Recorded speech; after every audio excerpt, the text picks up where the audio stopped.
என்னன்னு பார்த்தீங்கன்னா ஒரு day in my life. And next வந்து நாளைக்கு நான் என்னோட ஊருக்கு போகிறேன். அதுக்காக எப்படியெல்லாம் ப்ரிப்பேர்டு பண்ணிட்டு போகிறேன் அப்படின்றது தான் இன்றைக்கி ஒன்று வீடியோ. ஜஸ்ட் பிகாஸ் அவருக்கு சாப்பாடெல்லாம் எதுவும் அவர் வந்து அவங்க அம்மா வீட்டில் சாப்பிட்டுப்பாங்க, இல்லை வெளியே சாப்பிட்டுப்பாங்க. நான் வந்துட்டு ஊருக்கு போயிட்டு சந்தோஷமாக வரணும். வீட்டுக்கு போயிட்டு இந்த வேலை இருக்கே அந்த வேலை இருக்கே அப்படின்ற ஒரு தாட்டில் வரக்கூடாது. ஸோ ஃபுல் கிச்சனையும் டீப் க்ளீன் பண்ணிவிட்டு இருக்கிற ட்ரெஸ் எல்லாம் துவச்சிட்டு எல்லாத்தையுமே க்ளீனாக பண்ணிட்டு நான் போயிட்டு வந்துட்டு அப்படியே உள்ளே வந்து சமைக்கணும். பட் வந்து அதெல்லாம் கொச்சம் பண்ணக்கூடாது. ஸோ அதுதான் இந்த வீடியோவில் நீங்கள் பார்க்க போகிறீங்க. பட் என்ன நடக்க போகுதுன்னு எனக்கும் தெரியாது. ஆக்டிவாக வேலை செஞ்சாலே செய்வேன், இல்லை நான் பாட்டு போய் படுத்துட்டு எதனா ட்ராமா பார்க்குவேன். ஸோ இன்னொரு ஒரு இன்ஃபர்மேஷன் என்னன்னு பார்த்தீங்கன்னா, நான் ஒரு நல்ல ஒரு கேட்ராமா அடிக்ட்டு. ஸோ உங்களுக்கு எதனா ஒரு நல்ல கேட்ராமா ப்ரிப்பேர் பண்ணணுமோ அதை பற்றி உங்களுக்கு எங்கிட்ட பேசணுமோ தாராளமாக பேசலாம். ஏன்னா என்னை சுற்றி யாருமே அவ்வளோ கேட்ராமா பார்க்குறதுல ஒரே ஒரு ஃப்ரெண்டு தான் இருக்கிறாங்க. ஸோ இதை ஒரு பதிவு தானே, என்னை பற்றி தான் இந்த வீடியோவில் நீங்கள் பார்க்க போகிறீங்க. ஸோ நான் வந்து ஒரு கேட்ராமா அடிக்ட், நல்லா பார்ப்பேன். கிட்டத்தட்ட ஒரு 6 வருஷமாக கேட்ராமா பார்த்துட்ருக்கேன். இந்த உலகத்தில் சாமி இந்த தமிழ்நாடு இந்தியாவில் வந்து கேபாப் கேட்ராமா வராதுக்கு முன்னாடியே நான் பார்த்துட்ருக்குறேன். ஸோ அதுக்கான கதையை நான் போக போக சொல்கிறேன். வாங்க அப்படியே வீடியோக்குள்ளே போகலாம். மறக்காமல் சப்ஸ்கிரைப் பண்ணிவிட்டு பெல் ஐக்கானையும் கிளிக் பண்ணி வச்சுட்டு ஒரு லைக் ஒன்று போட்டுருங்க. மோஸ்ட்லி வந்து ஸ்கூலுக்கு போகும்போதெல்லாம் என்னோடய மேக்கப் வந்து என்னென்னு பார்த்தீங்கன்னா ஒரு ஃபேர் அண்ட் லவ்லி, அப்புறமா சின்னதாக ஒரு பொட்டு. பட் நாம் கொஞ்சம் அராத்தா தௌலத்தா சுற்றின்னு இருக்கிறனால இந்த சந்தனம் நீரெல்லாம் கொஞ்சம் பெருசாக இழுத்துக்கிட்டு போவோம். பட் இப்போ ஆஃப்டர் மேரேஜ் கூட அவ்வளோவா எனக்கு தெரியல. ஆனால் பாப்பா பிறந்ததுக்கப்புறம் இது மூஞ்சா இல்லை என்னன்னே புரியல.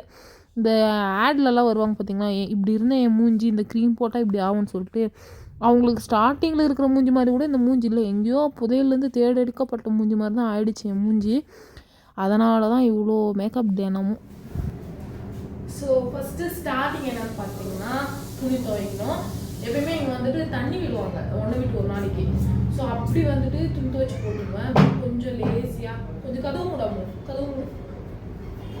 ஸோ ஃபஸ்ட்டு ஸ்டார்டிங் என்னென்னு பார்த்தீங்கன்னா துணி துவைக்கணும். ரொம்ப கஷ்டமான ஒரு வேலை. பட் யாருன்னா கொஞ்சம் கூட இருந்து பேசிட்டே இருந்தாங்கன்னா சீக்கிரம் செஞ்சு முடிச்சிடும். அந்த மாதிரி ஒரு வேலை தான். ஸோ இன்றைக்கி வந்து துணி துவைக்கணும். பாப்பாவும் எந்த தான் ஜாஸ்தி இருக்குது. இந்த பெரிய துணி துவைக்கிறது கூட ஈஸி, பட் குட்டி துணி துவைக்கிறது தான் ரொம்ப கஷ்டம். ஸோ என் பொண்ணுக்கு ஒரு குட்டி ஏழை இருக்குது பண்ணிட்டு உடனே வந்து துணிங்கெல்லாம் இருக்கிற துணி எல்லாத்தையுமே ஊற வச்சுட்டு அதுக்கப்புறம் பாப்பாவுக்கு வந்து சப்பாத்தி செஞ்சு சாப்பிட வச்சுட்டு துணி துவைச்சிட்டு சாமான் கழுவிட்டா இந்த மார்னிங் செக்ஷன் வந்து முடிஞ்சிடும். எனக்கு எப்பயுமே வந்துட்டு இந்த 10 மணிக்கு மேலே வந்து என்னால் வேலை செய்யவே முடியாது. எப்படா பெட் போகலாம், எப்படா போய் ஃபோன் பார்க்கலாம் அப்படின்னு தான் இருக்கும். அதனால் ஒரு 11 o'clock அப்படின்றதுக்குள்ளே எல்லா வேலையும் முடிச்சுட்டு நெக்ஸ்ட் ஒரு 4 o'clock திருப்பி ஒரு ஷிஃப்ட் ஸ்டார்ட் பண்ணி இந்த கிச்சன் க்ளீனிங் அதெல்லாம் பண்ணலாம் அப்படின்னு ஒரு மைண்ட் இருக்கிறேன். பார்க்கலாம் ஓகே போகிறேன். ஸோ இப்போ உள்ளே போயிட்டு ஃபஸ்ட்டு துணி எடுத்துக்கிறேன்.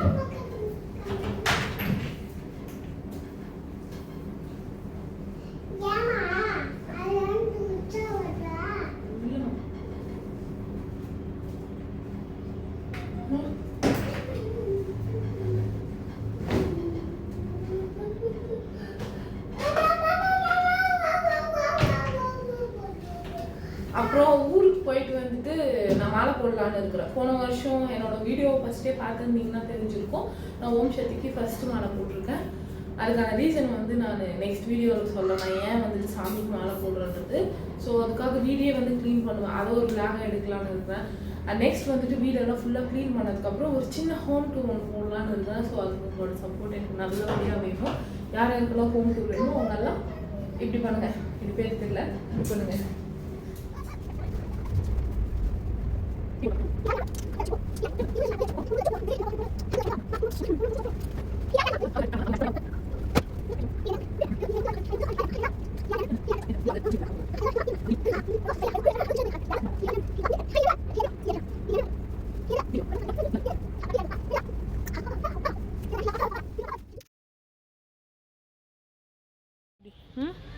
வரையிற அப்படி இப்படி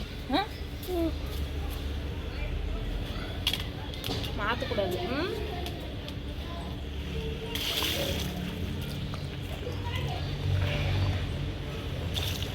எனக்கு அந்த துணி ஊற வைக்கிறதுக்கெல்லாம் பார்த்தீங்கன்னா எங்கள் குட்டி கேமராமேன் தான் ஹெல்ப் பண்ணாங்க. நான் இப்படி வச்சுட்டு இப்படி போகிறேன், ஃபோன் முன்னாடி நின்று என்னமோ பண்ணிட்டு இருந்தேன். நான் ஆன் பண்ணி வச்சுட்டு போயிட்டு பார்த்தா நான் போயிட்டு வரேன் பாய் என்ற அந்த கிளிப்பை ஆட் பண்ணுறேன் பாருங்கள், நல்லா ஃபன்னியாக இருந்துச்சு.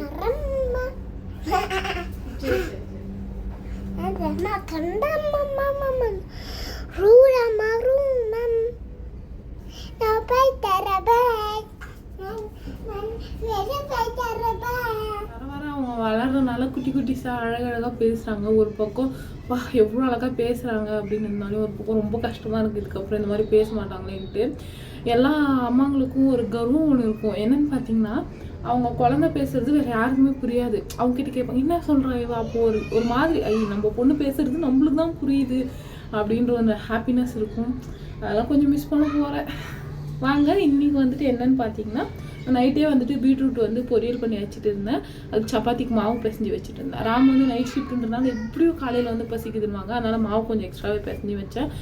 நான் சாப்பிட்டுட்டேன்னு வச்சுக்கோங்க அப்படியே போய் படுத்துருவேன். அதனால் பாப்பாவுக்கு மட்டும் 2 சப்பாத்தி தேய்ச்சி சாப்பிட வச்சுட்டு அதுக்கப்புறம் நாம் எல்லா வேலையும் முடிச்சுட்டு தான் சாப்பிட போகிறோம். ஸோ நடுவில் ஒரு காஃபி குடித்தாலே குடிக்கலாம். இந்த காஃபியால் தான் நான் சீரியல் எடுத்தேன். இந்த காஃபினால தான். வாங்க வீட்டில் பால் இருந்தாலே போதும் தான். கிச்சன் பக்கம் போகும்போதெல்லாம் அது என்னமோ ஒரு கடமை எனக்கு. அது வீட்டில் பாலே இருந்துருக்கூடாது. அது எப்படியாவது நான் காஃபி போட்டு குடிச்சிடணும். என் லைஃப்லேயே என்னோடய பெஸ்ட்டு ஹாபிட் இதுதான். எப்படியாவது அதை கம்மி பண்ணணும்னு தான் நான் நினைக்கிறேன். சொன்ன மாதிரி காஃபி போட்டு குடிச்சிட்டு போகிறேன். ஸோ ஒரு நாளைக்கு வந்து பார்த்திங்கன்னா 3 டைம்ஸ் குடிக்கிறோம். அது இவ்வளோ பெரிய ஜக்கில் 3 ஸ்பூன் சுகர் போட்டு. பட் இப்போ பரவாயில்லன்னே சொல்லுவேன். இங்கே வந்து கர்நாடகாவில் குழந்தைங்களுக்கெல்லாம் வந்துட்டு 3 வருஷம் ஆகிற வரையும் ஃபுட்டுன்னு ஒன்று கொடுப்பாங்க. அது பட் அது கொஞ்சம் கூட உதவாது. ஏதாவது முட்டை பருப்பு அரிசி இந்த மாதிரி கொடுத்தா கூட பட்டு பால் பவுடரு கருப்பாக இருக்கிற ஒரு வெல்லம் ஏதோ ஒரு மாவு கொடுக்குறாங்க. ஸோ அது எதுவுமே ஒர்க் ஆகலை. அந்த ஒரு பால் பவுடர் இருந்து என்ன பண்ணேன்னா நல்லா கலக்கி டீ குடிச்சிட்டே இருப்பேன். சாப்பிடவே மாட்டேன், டீ குடிச்சிட்டேன். அதனால் வந்த பரிசு தான் இந்த 90 kgs. நான் வந்துட்டு பாப்பா பிறந்து 1 year வரையுமே 70-75 தான் இருந்தேன். 75 பெருசு தான். பட் இப்போ நினைக்கும் போது அதுவே கம்மியாக தான் இருக்குது அப்படின்ற மாதிரி தான் தோணுது. ஸோ இந்த காஃபி விடுறது தான் கொஞ்சம் கஷ்டமாக இருக்குது. மோஸ்ட் ஆஃப் த டைம் வந்துட்டு எனக்கு இந்த டயட்டு கெடுறதே இந்த காஃபியால் தான். ஸோ வந்து பாப்பாவுக்கு வந்து சப்பாத்தி பண்ணிட்டேன். நான் வந்து அப்புறம் பண்ணிக்க போனேன். ஸோ இப்போ திடீர்னு வந்து பிளான் மாற்றிட்டேன். துணி மட்டும் துவைச்சிட்டு சாயங்காலம் கழுவிடலான்ட்டு இதே மாதிரி தான். பட் இன்னிக்குள்ள எல்லா வேலையும் முடிச்சிடணும்.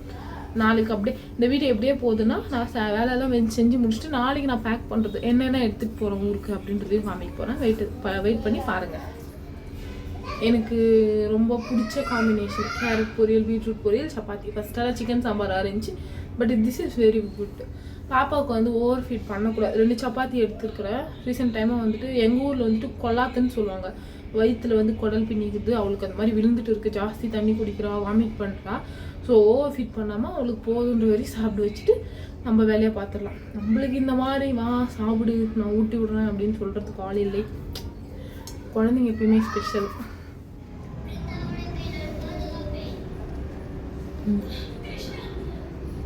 நல்லா இருக்கா?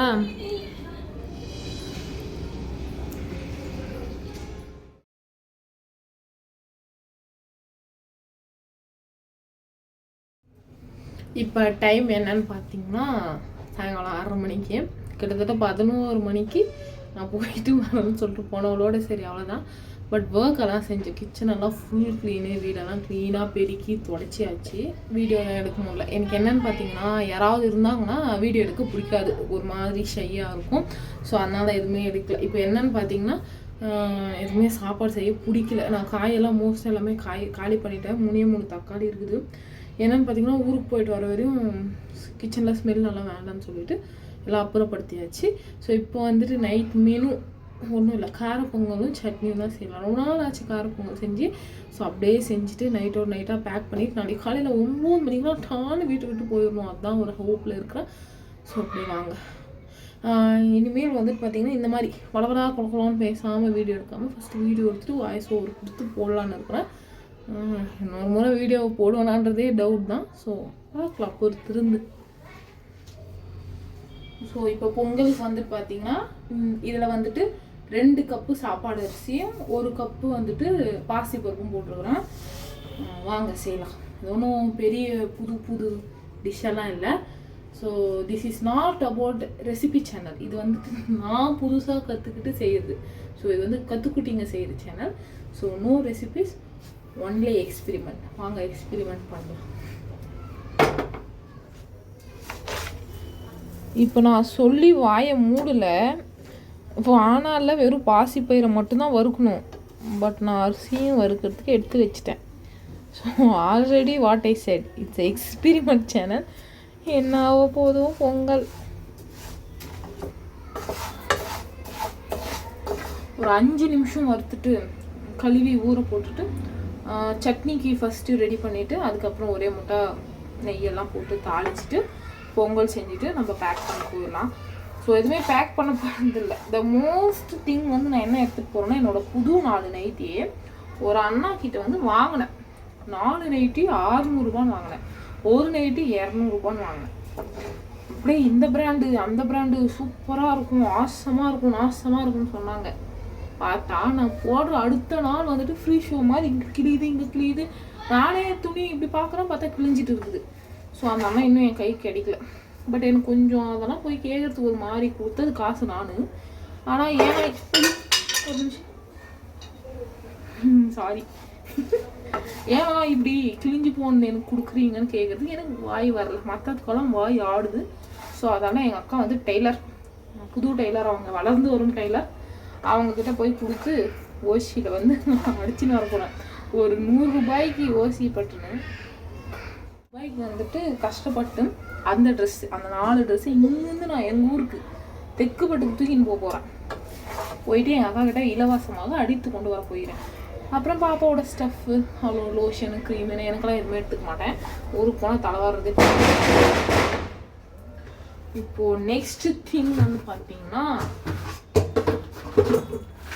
தெரிகிறதா, சட்னிக்கு தேவையான அளவு வந்துட்டு நான் வீடியோ எடுக்கிறதே யாருக்கும் பிடிக்கல, டமாண்டுமான்றேன்.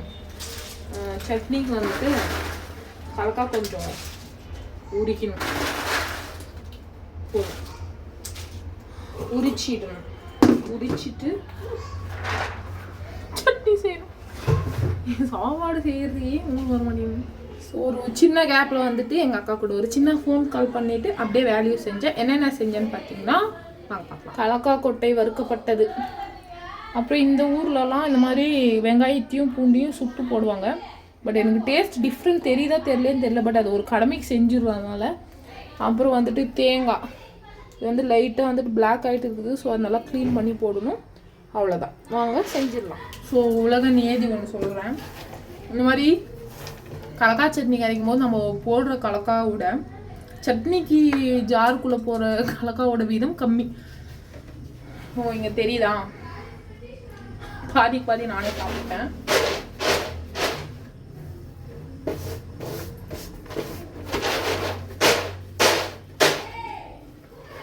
இந்த மாதிரி யாருக்கானா புடைக்க வராதா?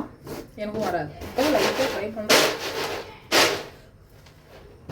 எங்கள் வீட்டிலலாம் இந்த மூங்கில் இருக்கும், அதை வந்துட்டு சாணி போட்டு மொழிகி வச்சு நல்லா வாசமாக வச்சுன்னு இருப்போம். But I used plastic. So சொந்த வீடாக இருந்தாக்கா எல்லாமே கண்ணாடியில் அந்த மாதிரி வாங்கலாம். சொந்த வீட்டுக்கும் வாடகை வீட்டுக்கும் பிளாஸ்டிக்கும் என்ன சம்மந்தமா தெரியல. இது வெறும் 39 ரூபான்னு நினைக்கிறேன். That is the reason I பவுட்.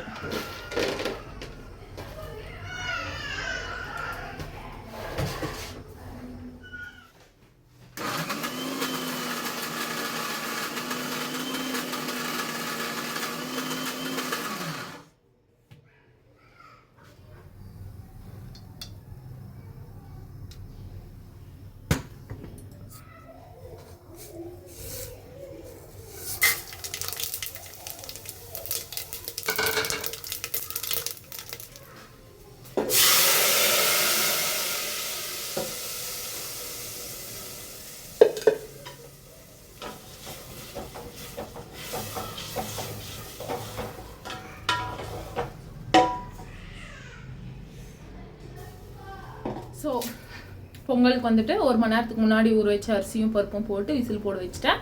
And next part is chutney வந்து ரெடி. ஸோ இப்போ வந்து போயிட்டு நான் பேக் பண்ண போகிறேன். இந்த vlog எங்கே ஸ்டார்ட் ஆகி எங்கே போய் முடியுதுன்னாலாம் தெரியல. But I try to give you a best video. பார்க்கலாம். நெக்ஸ்ட்டு யாருமே எடுத்து உடனே எல்லாம் கிளியாரிட்டியாவோ இல்லை கரெக்டாகவோ பண்ண மாட்டாங்க. ஒரு இதுக்கப்புறம் தான் நல்லா பண்ணுவாங்க. ஸோ இப்போ போயிட்டு நான் வந்து பேக் கஷ்டப்பட்டு இதை துடைக்க எனக்கு எவ்வளோ நேரம் ஆச்சு. ஒரு பொங்கல் என்னை இப்படி பண்ணணும்னு நான் நினச்சி கூட பார்க்கல. ஸோ இப்போ இதையும் நான் பண்ணலாம். அரைச்ச மாவை அரைக்கலாமன்ற மாதிரி இருக்குதுங்க. நான் ஊருக்கு போகிறது யாருக்குமே பிடிக்கல. பட் என் ஹஸ்பண்ட் மட்டும் ரொம்ப ஜாலியாக பாருங்கள். கடுகு என்னோடய சமையல் கடுகெல்லாம் மேலே வந்துட்டுக்குது. ஸோ இந்த பிராண்டு தான் அந்த நைட்டி, நான் ஏமாந்த நைட்டி. நல்லா பார்த்துக்கோங்க, விஜய் நைட்டி, யாரும் வாங்கிடாதீங்க. இப்போ பேக்கிங் வந்து ஆரம்பிக்கப்படுகிறது. இந்த பேக் தான் எங்கள் மாமியார்து, கடை வாங்கியிருக்கிறேன். ஸோ நான் வாங்கினேன்னு சொன்னேன் அந்த 4 நைட்டி இது தான். ஸோ எப்பயுமே மேலே இருக்கிறத பார்த்து வாங்கக்கூடாது. 4 நைட்டியுமே கிழிஞ்சிருச்சு, அதனால் அதை கொஞ்சம் எடுத்துகிட்டு போகிறேன். அதுவே பாதி பேக் ஆகிடுச்சு. வாட் கேன் ஐ டு, ஏன்னு பண்ண முடியாது. அப்புறம் எல்லாமே பார்ப்பாது. இவ்வளோ எதுக்கு வச்சுன்னு இருக்கிறேன்னு தெரியல, பட் ஒரு சேஃப்டிக்கு. இப்போல்லாம் அவ்வளோவா அவள் வந்துட்டு என்னை பாதர் பண்ணுறதில்ல. ரெஸ்ட் ரூம் வந்தாலும் சரி, இல்லை வேறு எதுவும் இருந்தாலும் அவள் சொல்லிடுறா. அதனால் அவ்வளோவா ட்ரெஸ் தேவைப்படாது. பட் குழந்தைங்கள வச்சுக்கின்னு இருக்கிறவங்க எப்பயுமே ஏக்காது பேசுகிறாங்க. நோடுத்தியா, குழந்தைய வச்சுன்னு இருக்கிறவங்க என்றைக்குமே கொஞ்சம் உஷாராக இருக்கிறது ரொம்ப நல்லது. அப்புறம் வந்துட்டு ஒரு நைட்டி எடுத்துருக்குறேன்.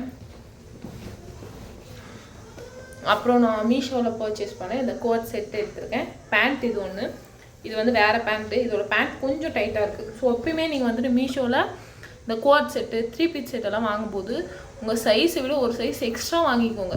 அதுதான் உங்களுக்கு பெனிஃபிட் கொடுக்கும். பிகாஸ் நான் ஏன் சொல்கிறேன்னா, நான் வந்துட்டு XXLலேருந்து இப்போ XXLக்கு ப்ரொமோட் ஆகிட்டேன். நான் XXLமே போட்டாலுமே அந்த தொடக்கிட்ட இந்த கைக்கிட்டலாம் கொஞ்சம் டைட்டாக வருது. ஸோ பெஸ்ட் நீங்கள் மீஷோவில் வாங்கும்போது ஒரு எக்ஸ்ட்ரா போடுங்க.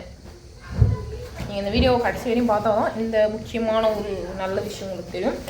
ஸோ இப்போ வந்துட்டு வேறு எதுவுமே இல்லை. பாப்பாவோட லோஷன், பவுடர், அவ்வளோதான். வேறு எதுவுமே இல்லை. நான் எதுவுமே எடுத்துகிட்டு போக மாட்டேன். ப்ரெஷ்ஷஸுமே எடுத்துகிட்டு போக மாட்டேன். நான் அங்கே போனோன்னா நான் எப்படி இருப்பேன்னா, கொண்டையை போட்டுட்டு உக்காந்துட்டு வர்றவங்க போகிறவங்கள நல்லா இருக்கிறேங்க்கா, நீங்கள் நல்லா இருக்கிறீங்களா, எப்போ நீங்கள் எது நீங்கள் கேட்டுன்னு உக்காந்து இருப்பேன். ஸோ நான் ஊருக்கு போக ரெடி ஆகிட்டேன். இப்போது நாளைக்கு நான் எங்கள் ஊருக்கு போயிட்டு எங்கள் அப்பா வந்துட்டு புதுசாக வீடெல்லாம் வந்துட்டு புதுசாக கட்டியிருக்கிறாரு, அது காமிக்கிறேன். அப்புறம் ஃப்ரிட்ஜெல்லாம் வாங்கியிருக்கிறாரு எங்கள் அப்பா. ஸோ இதை நான் ஏன் இவ்வளோ வந்து சொல்கிறேன்னா, நான் நாளைக்கு வீடியோவில் கண்டிப்பாக சொல்கிறேன். ஊருக்கு போயிட்டு எங்களோட ஹோம் டூரு, அப்புறம் எங்கள் ஃப்ரிட்ஜ் டூரெல்லாம் போடுறேன். ஸோ இன்னொரு நல்ல விஷயம் என்னென்னா, அதையும் நாளைக்கு வீடியோவில் சொல்கிறேன். இந்த வீடியோ யாருக்குமே பிடிச்சிருக்காது, நல்லபடியாக தெரியும் எனக்கு. ஸோ ஏதாவது ஒரு ட்ரை பண்ணியிருக்கிறேன். காலையிலேருந்து நானும் நல்லபடியாக தான் எடுக்கணும்னு நினச்சேன், பட் சில பல தடங்கல்கள். பட் இதுக்கப்புறம் வர வீடியோவை நல்லா பெஸ்ட்டாக கொடுப்பேன்னு நம்புகிறேன். ஸோ தயவு செய்து இல்லை உங்களுக்கு பிடிச்சிருந்தா என்னை ஃபாலோ பண்ணிவிட்டு, லைக் பண்ணிவிட்டு, சப்ஸ்கிரைப் பண்ணுங்கள். நன்றி. இத்துடன் உங்களுடன் விடைபெறுவது இட்ஸ் மீ ஆர்த்தி.